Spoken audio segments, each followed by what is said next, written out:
try again. If you need help, hang up and then dial your operator. On voit deux très grandes tendances qui se dessinent. La première, c'est que les consommateurs n'ont plus aucune patience. Ils veulent être servis instantanément et ils veulent être compris instantanément. Et donc, il y a une tolérance zéro pour l'hésitation, le flou ou l'attente au téléphone qui a longtemps été le cancer de la relation client. La deuxième tendance que l'on voit et qui est très forte, c'est qu'ils veulent communiquer avec les marques de la même manière qu'ils communiquent entre eux. Donc, ils veulent des solutions omnicanal, ils veulent pouvoir parler par WhatsApp, ils veulent pouvoir parler par email, par chat, éventuellement par visio, par téléphone, et ils veulent que, quel que soit le canal qu'ils empruntent, ils soient reconnus instantanément et qu'on réponde à leurs questions de manière pertinente et intelligente. Alors, quels sont nos atouts par rapport à un éditeur américain de cette taille? C'est toujours les mêmes, c'est l'agilité, c'est la vitesse, c'est la capacité à fournir des solutions tout en un, et puis c'est surtout la capacité à comprendre et à pouvoir modifier rapidement la roadmap pour fournir sans friction et sans latence les services qui sont attendus pour améliorer l'expérience client et utilisateur. L'expérience utilisateur et collaborateur étant aujourd'hui au centre des préoccupations des entreprises. Nous, on a concentré nos produits sous deux marques, ViaFlow et ViaSpeech. On a un peu l'approche d'Apple, c'est-à-dire très peu de produits mais qui font beaucoup de choses chacun. Et on pense que c'est un peu la direction du marché aujourd'hui qui va éviter de multiplier les modules, les lignes de facturation, les lignes de support et qui va avoir une solution tout en un extrêmement générique, globale et qui permet d'adresser tous les besoins. Dans l'expérience client, il y a deux parties. Il y a le client qui est le consommateur et il y a le collaborateur qui est son interface.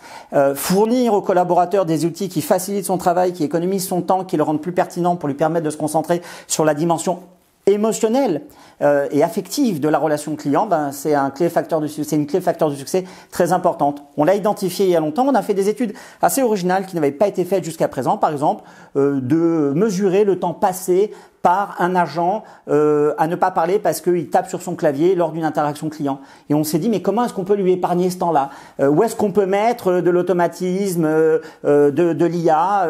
Qu'est-ce qu'on peut faire comme interface pour fluidifier son temps, son travail? Et finalement, chez tous les clients qui ont adopté ViaFlow, et il y en a beaucoup aujourd'hui, on se rend compte qu'il y a un bénéfice direct pour l'agent et que ça se traduit dans son bien-être, dans le sourire au téléphone ou dans le sourire dans l'email, et que ça permet à l'entreprise de mieux fédérer et d'avoir plus de confiance dans sa capacité à séduire, à retenir et à fidéliser ses clients.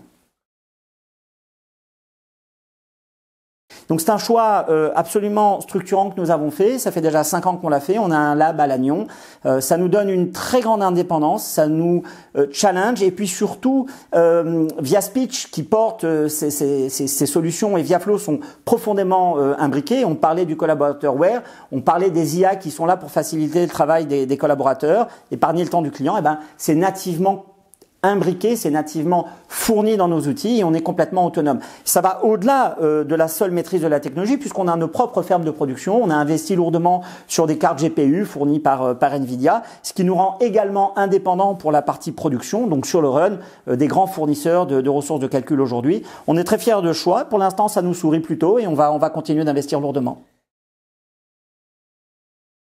Une culture mosaïque, une ouverture d'esprit constante. La manière de voir le monde n'est pas la même chez un Anglais, chez un Israélien, chez un Français. Ça permet en permanence de faire un reset et d'essayer de regarder les choses sous un jour nouveau.